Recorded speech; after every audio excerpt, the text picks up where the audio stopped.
Hari ini saya penuhi panggilan dari owner pemilik mobil Avanza 2012 1300 cc manual, yang pada saat semalam nelpon itu katanya dalam perjalanan bawa anak-anak untuk main gitu kan, mungkin ke mall atau ke taman. Dalam perjalanannya itu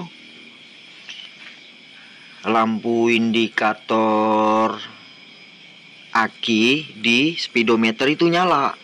Padahal kan sejatinya kan kalau kunci kontak on dia nyala, tapi kalau mesin sudah di starter dan mesin running itu lampunya harusnya mati, itu lampu indikator aki itu. Nah, si owner ini agak-agak cemas cemas dan nggak tahu ini kenapa nyala gitu kan. Ngakunya subscriber saya dan selalu nontonin konten saya sih, ngakunya gitu. Makanya terpikir buat nelpon saya nih. Nelpon ya minta pendapat mungkin tindakan darurat yang harus dilakukan lah, karena kejadiannya malam jam 19 mungkin semalam. Kan repot kalau baterai soak bisa didorong kalau mobil manual. Nah, ini perkaranya bukan baterai, tapi yang mengisi tegangan listrik ke baterai ini yang masalah. Jadi dalam panggilan itu saya coba gali informasi sedikit tentang spek mobil tadi yang udah saya sebutkan, Avanza 2012 1300 cc manual. Selain itu juga saya tanya nih kilometer kendaraan. Lupa. Kemarin semalam dia bilang berapa ya? 150-an ribu kah? 160-an ribu kilometer gitu. Udah dapat nih 2 informasi. Kemudian saya tanya lagi, sebelumnya ini ada masang audio dengan beban berlebih kah? Atau ada masang lampu-lampu dan aksesoris dengan beban berlebih kah? Atau pernah terjadi sesuatu hal teknis di luar dugaan kah? Dari si pemilik mobil bilang enggak. Ya udah, karena tadi balik lagi, karena memang keadaan darurat, saya minta ownernya ini nepi nyari parkiran aman. Kemudian mesinnya dibiarkan running. Saya minta bukan, bahasanya kurang elok kalau saya suruh. Saya minta cari besi seperti kunci roda gitu atau kayu buat ngegetok ini nih. Ngegetok bagian sini nih. Ini kan yang lebih tebel lah. Daging alternatornya itu kan tebel tuh. Nah ini daging ini kan agak tebel nih kan. Kalau digetok sedikit, getok softly, pakai kunci roda ke atau besi apa ke, softly sambil mesin running. Kalau belum pernah kejadian sebelumnya indikator aki nyala, belum pernah, biasanya tertolong digetok bagian situ. Karena waktu di pembicaraan itu katanya panbelnya aman. Owner udah ngecek sendiri, panbelnya ndak putus. Ndak putus berarti ya udahlah, darurat nih, getok deh. Setelah digetok, padam, mati itu lampu indikator aki.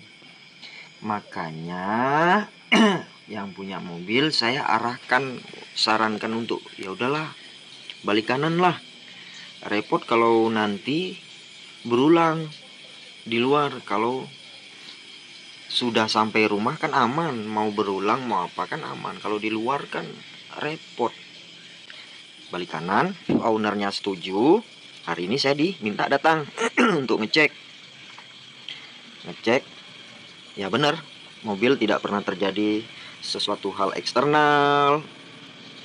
Dalam pembicaraan telepon itu, selain spek mobil, saya tanya apakah sorenya ada nyuci kendaraan, nyuci mesin. Dia bilang enggak, karena kan bukan tidak mungkin nyuci mesin, air masuk ke situ kan, kalau dicuci dengan yang tidak kompeten. Nah, dapatlah kesimpulan bahwa ini masa pakai, karena tadi tahun 2012 sudah 12 tahun. Kilometer sudah 150-an ribu. Artinya rusaknya dinamo cas ini karena masa pakai. Ya. Jadi kalau ada teman-teman yang bertanya-tanya, kok main tembak langsung ke alternator, nggak ngecek di fuse, nggak ngecek di tegangan baterai pakai alat ukur? Karena saya mikirnya itu digetok padam, kan gitu. Kalau digetok tidak padam, atau begini analoginya.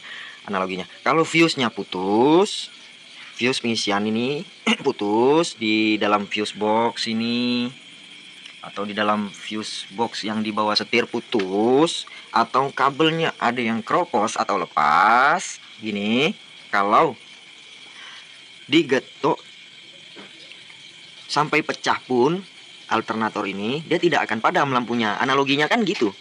Tapi pada kenyataannya digetok sembuh. Makanya saya langsung tembak, ayo udah. Ketika ditelepon suruh kunjung ke rumah, ya udahlah, nggak usah ribet panjang lebar. Tapi saya bilang servis dinamo cas. Mungkin kawan-kawan juga nanya nih, selain kerusakan ini, penyebab kerusakan lain dinamo casnya apa aja? Ya macam-macam. Penyebab kerusakan dinamo cas tadi, kalau yang normal itu kan masa pakai dari tahun 2012 sampai 2024, udah 12 tahun, kilometer 150 ribuan. Saya asumsikan lah ini unit capek. Nah kemudian tadi saya lanjut nih, kalau penyebab lain selain yang pemakaian normal, pemakaian tidak normal. Nah ini penting nih, pemakaian tidak normal. Yang saya maksud nih begini loh. Diabaikan sesuatu hal untuk mendapatkan sesuatu hal, mengejar sesuatu hal. Dalam arti begini, untuk tujuan tertentu. Misal begini, penambahan sound system untuk katakan kontes, penambahan lighting untuk kontes. Itu saya pernah tuh ketemu unit mobil pakai 2 aki, 2 baterai. Nah kan capek dinamo casnya, meskipun belum 12 tahun, meskipun belum 150.000 kilometer, tapi sejatinya satu aki dipaksa 2 aki yang harus diisi oleh alternator. Ya udah pasti alternatornya capek. Itu. Ini tadi yang saya bilang abai untuk sesuatu hal. Ada juga nih, saya pernah ketemu, tapi untuk kendaraan proyek yang di lokasi proyeknya tidak tersedia sumber daya listrik yang maksimal. Jadi ditambahin aki juga, akinya jadi 2 untuk penerangan, lighting, kejar kebut lembur kerjaan malam. Nah ini kan juga membebani alternator. Itu loh yang saya maksud tadi, abai untuk sesuatu tertentu. Ya mereka sudah tahu sih konsekuensinya kalau kayak gitu kan. Mereka udah sadar sepenuh hati konsekuensinya, ininya kemakan alternatornya ini. Tadi penambahan aki untuk lighting, untuk sound ada juga nih. Tapi jarang sih untuk kendaraan Avanza, Xenia atau apa gitu, jarang terjadi. Yang paling sering saya ketemu tuh van, mobil van atau box untuk distribusi makanan beku atau obat-obatan yang harus still cool, atau es krim. Nah itu kan harus selalu dingin tuh. Atau komponen elektronik yang sedang aktif di mobil pakai aki tambahan, pakai juga pendingin. AC-nya nih di double. Saya pernah ketemu AC-nya di double. Jadi di sini ini kompresor AC-nya 1, sama dia ditambahin 1 lagi kompresor, tambahin evaporator, tambahin aki. Tapi tidak terjadi di mobil penumpang seperti ini. Yang saya lihat waktu itu di mobil box, mobil van, untuk yang satunya untuk distribusi makanan beku, sebut sosis, nugget, dan teman-teman. Satunya saya ketemu untuk es krim, ya seringlah kawan-kawan lihat mobil-mobil distribusi es krim kan, butuh dingin kan. Ada juga tuh medis dan perangkat elektronik yang sedang aktif di dalam mobil yang harus selalu aktif dan harus selalu dingin. Saya pernah ketemu itu di mobil van, katakan Grand Max minibus van atau Luxio. Saya pernah ketemu itu. Nah ini kan artinya abai sesuatu untuk mengejar sesuatu. Ini tadi pemakaian tidak normal. Faktor kedua tadi nih. Faktor selanjutnya eksternal. Faktor kerusakan dinamo cas yang ketiga ini kalau versi saya katakan begini. Masuk ke pencucian mobil. Di situ sebenarnya tidak melayani cuci mesin, tapi pemilik mobil kekeh pengen minta ruang mesinnya bersih, sementara tenaga cucinya tidak kompeten. Nah, kesemprot lah nih, lumayan nozzle pencucian mobil itu kesemprot, ya rusak, dicuci oleh tenaga yang tidak kompeten. Itu pernah kejadian. Pernah juga ini bahkan udah saya upload di channel YouTube saya. Unit mobil L300 pasang single din karena pengen dengar suara-suara musik kali ya supirnya. Pasang single din dipasang oleh orang yang tidak kompeten. Yang mana pemasangan single din atau head unit tersebut tidak dengan cara yang seharusnya. Dia berpikir casing besinya dari single din itu sudah bagian dari ground. Dia tidak menyambungkan kabel ground itu. Kan di head unit soket kabel itu tersedia kabel ground, tapi sama instalatirnya tidak dipasang ke ground. Itu konslet. Ternyata head unit tambahan yang dipasang di L300 oleh tenaga yang entah itu abai, entah itu tidak kompeten. Itu tadi faktor eksternal. Akhirnya short gitu kan. Faktor selanjutnya penyebab kerusakan dinamo cas ini, kembali lagi ini menurut saya kan, accident, kecelakaan, tabrakan, ini kejedot tunggul atau ada objek yang masuk, pokoknya kecelakaan lah.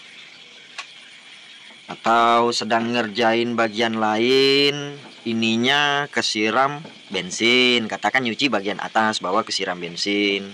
Nah ini juga nih, ini juga kadang kuras air radiator, buang sisa gelembung udara dalam sistem radiator, sistem pendingin kan lewat sini.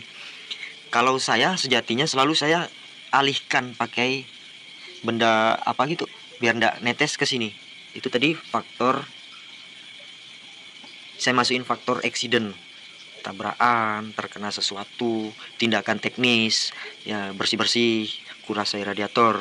Nah ini faktor yang terakhir nih. Faktor yang terakhir tuh force major. Force major ini kan apa ya bahasa mudanya force major ini? Bencana alam dan huru hara yang tidak diduga-duga. Pokoknya di luar prediksi banget lah. Kayak banjir bandang yang barusan terjadi di negeri timur sana itu kan, Arab atau Dubai itu. Nah itu kan banjir bandang di luar dugaan itu. Ini faktor terakhir tadi, ini force major. Bencana alam, huru hara ini ya demonstrator yang norak, ngancur-ngancurin kendaraan. Nah itu kan bagian dari force major. Faktor rusaknya dinamo cas. Yang kelima tadi, yang terakhir force major. Ini versi saya. Pandangan ini tidak bersifat final, tidak bersifat mengikat, karena ini berdasarkan pengalaman doang, persepsi saya. Kalau kawan-kawan punya pengalaman lain, ceritakan di kolom komentar. Lumayan buat wawasan saya dan kawan-kawan yang lain untuk jadikan bahan referensi menganalisa faktor kerusakan dari dinamo cas ini ya. Oke, jangan lupa subscribe, like, dan share. Selanjutnya saya mau lanjut bongkar nih, mau diantar ke tukang servis karena saya ndak kompeten mau servis.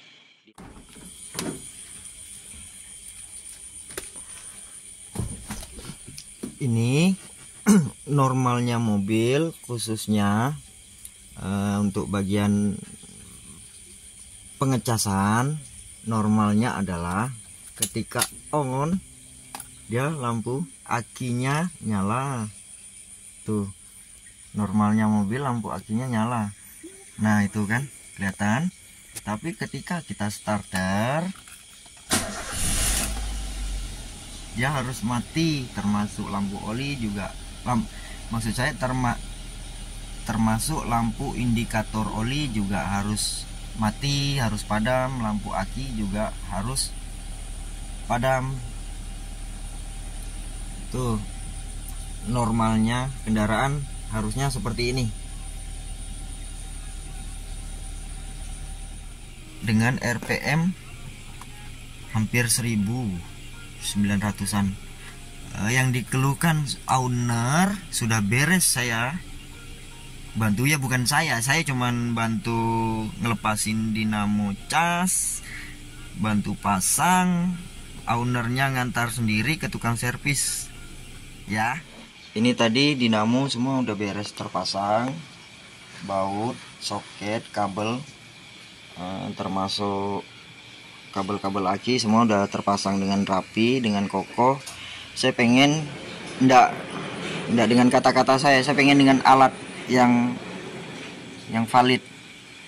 Kalau meraba-raba kan kurang elok. Saya dengan alat ukur, dan enggak cukup satu alat ukur, saya pengen dengan 3 alat ukur. Ini AVO analog nih, kadang kawan juga ada yang bilang pakai AVO analog. Ini yang digital 12 kan, makanya agak susah kan. Si A bilang pakai alat ini cukup, si B bilang pakai alat itu cukup. Saya pakai 3 alat selain multitester digital, multitester analog. Ini baterai tester merek Autul. Fiturnya macam-macam nih, buat kondisi aki, beban cranking, kemudian nanti grafik pengisian alternator, grafik pengisian dinamo cas nanti juga bisa ditampilkan. Yang paling pertama pengen saya cek nih aki dulu nih. Jadi udah, ini 12, yang sini operasi dikit 14 lebih tuh. Iya, bener ya cara saya baca ya, 14 lebih itu ya. Ini di skala 50 kan. 10, 11, 12, 13, 14 lebih kan tuh, 15 malahan. Makanya kita lanjut pakai alat ini, baterai tester nih, supaya hasilnya maksimal nih. Tuh Autul, cara pakainya tuh press any key, pencet sembarang tombol. Nah di sini banyak fitur nih, kelihatan enggak? Baterai tester, kelihatan tulisannya kan? Saya dekatin, nah tuh cranking test, di sini charging test, load test. Load test ini dengan beban maksudnya nyalakan AC, nyalakan lampu utama, nyalakan audio. Kalau audionya udah di upgrade, nyalakan wiper tanpa hujan dengan kaca kering. Versi saya tuh sayang karet wiper. Jadi load tester nih paling saya pakai lampu utama dengan AC. Sini pengaturan bahasa, kemudian sini lanjut tadi saya mau masuk ke menu baterai tester. Ini akinya aki basah. Di sini ada pilihan regular flooded, ini artinya aki standar berair, bukan berdarah sih ya. Yang kedua kan, pilihan kedua kan ini maintenance free nih, yang gel nih kan. Kita langsung tekan tengah nih, high voltage nih, karena mungkin sebelum dilepas akinya ini kendaraan sempat jalan yang tidak banyak memakai konsumsi listrik, makanya terisi maksimal di aki, nyimpen di sini kebacanya masih high voltage and stop open lamp. Artinya untuk nyedot dikit saya skip ya, ini saya skip, tekan enter. Di sini tinggal milih nih, saya pilih yang produksi Jepang ini, pencet enter. Nah itu tinggal pilih spek aki tuh. Kalau di sini sih fisik akinya ini NS60 nih, besar. Coba kita cari sesuaikan NS60. Geser ke kanan. Ini NS60. S itu menandakan dia terminalnya kepala akinya ini besar. Kalau sementara ini tidak ada di alat, tidak ada untuk yang tidak S, sama aja lah, yang penting ampernya sama untuk aki ini. Kita pilih.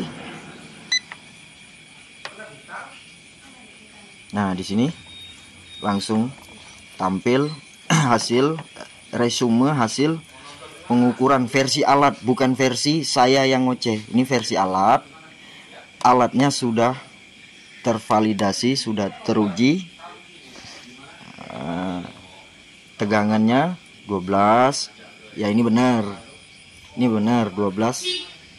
Tapi tidak menampilkan koma. Kalau di sini ditampilkan detil nih, 12,86. Sementara alat ukur yang analog 15. Kan gimana? Setuju enggak kawan-kawan? Jangan pernah percaya satu alat ukur. Setuju enggak? Kita sepakati dulu. Pakai 2 atau 3 alat ukur. Ini dunia akademi selalu seperti itu. Oh, kayak orang akademisi saya, tapi memang harus begitulah. Tegangan 12,86. Baterai energinya 100%. Mantap kan? Baterai energi 100%. Lifetime-nya 100%. Makanya dapat resultnya good ya. Ini kita print. Wow, canggih toh alat saya toh, bisa ngeprint. Tuh, ngeprint. Nih kan tampil nih. Bener toh? Oke ya, lanjut kita ngetes cranking testnya, beban starter. Proses ngetes beban starter ini saya minta bantu sama owner ini buat starter mobil ini.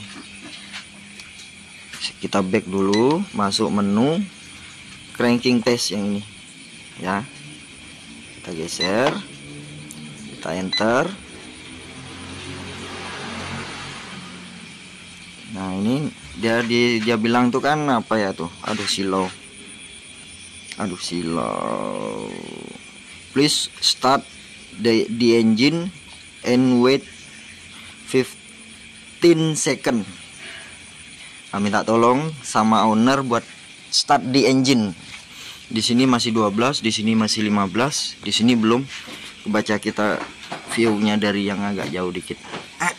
Kayak gini.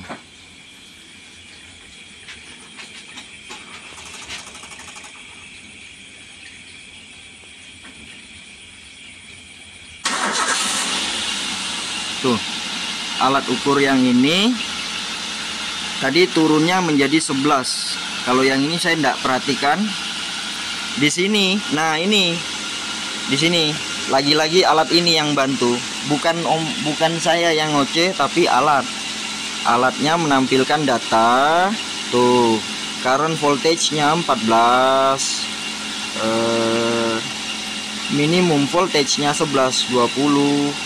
Terus yang paling bawah minimum value-nya 9,6. Di sini ditampilkan result-nya, hasil resumnya, result-nya oke ya, teman-teman ya. Beban cranking sudah didapat oke untuk mobil ini. Sekarang kita print juga ini.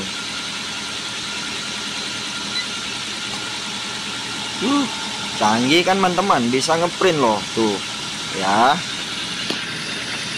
Kita cabut, ini ambil.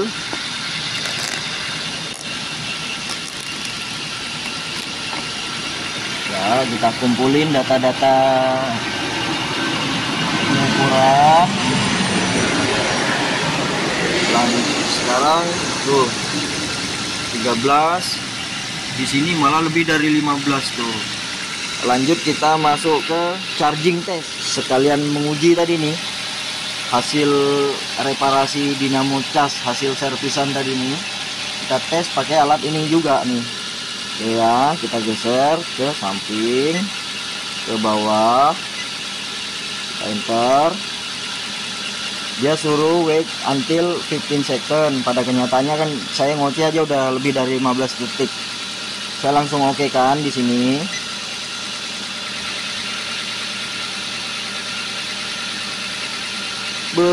Buset tuh loh.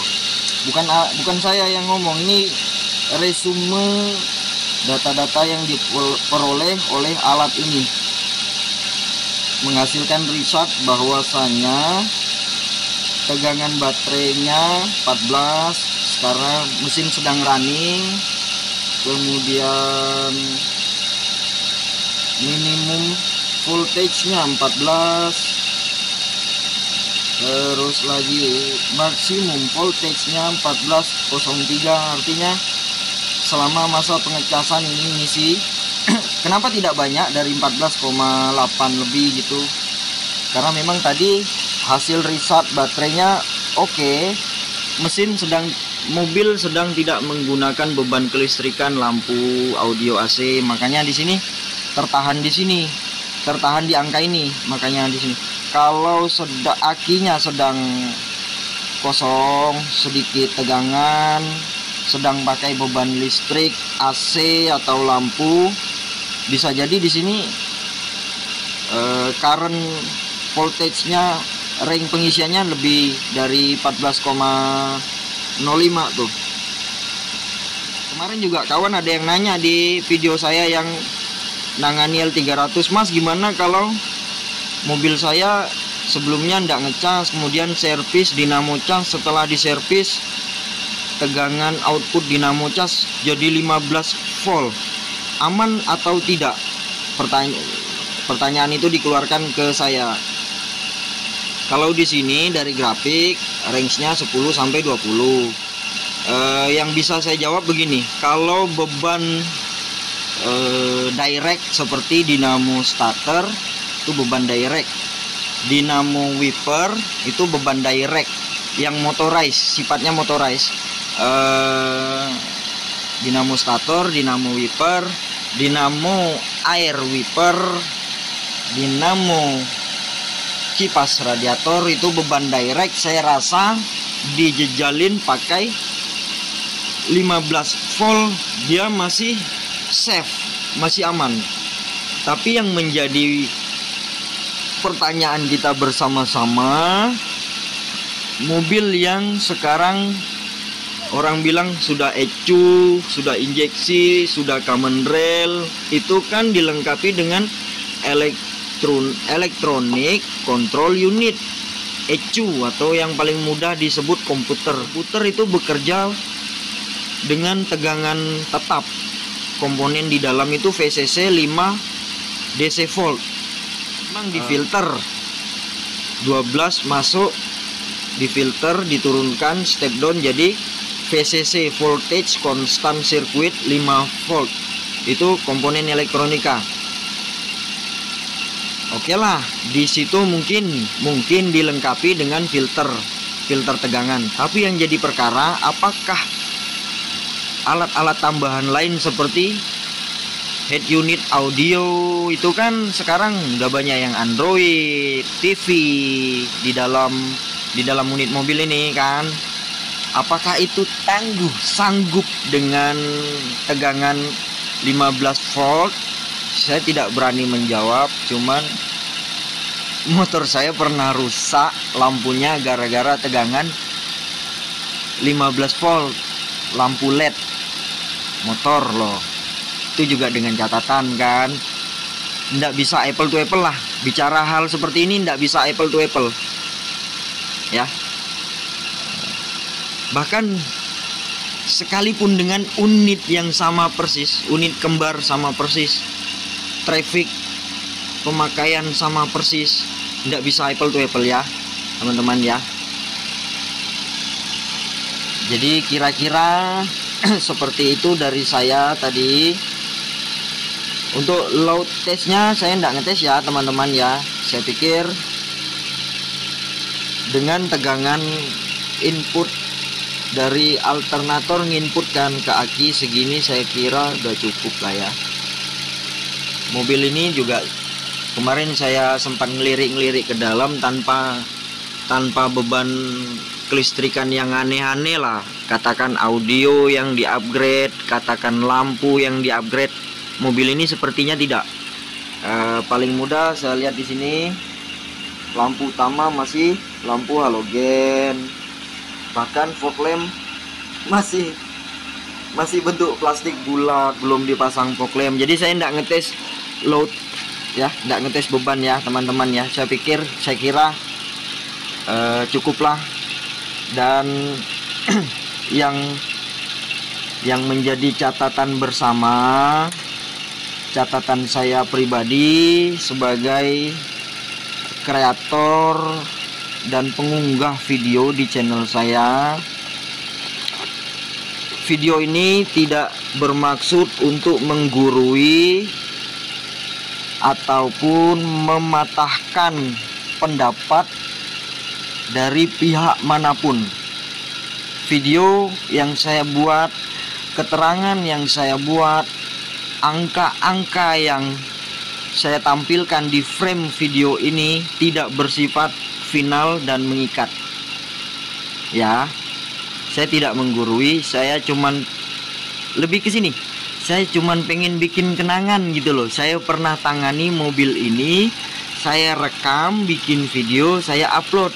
Kelak di kemudian hari apabila saya terlupa sesuatu hal, saya tinggal buka. Saya lebih ke situlah. Saya tidak kepengen menggurui, ngajari, mematahkan pendapat pihak manapun atau yang memiliki otorize penuh terhadap merek dagang ini. Saya tidak ke arah situ. Saya lebih kepada bikin kenangan untuk pengingat saya pribadi, besok kelak di kemudian hari bisa saya tonton ya teman-teman ya. Jadi kalau ngerasa keterangan informasi yang saya sampaikan bermanfaat, Bu ya, jangan lupa di subscribe, di like, di share. Kalaupun mau nambahin komentar, ayo kritisi, tidak apa-apa. Saya terbuka akan kritik. Saya paling senang dikritisi supaya bisa berbenah menjadi lebih baik ya. Jangan lupa tuh di komen tuh ya. Ya, atau mau nambahin kalau ada yang kurang, malum saya manusia biasa ya teman-teman ya. Terima kasih. Jangan lupa garasi JBX.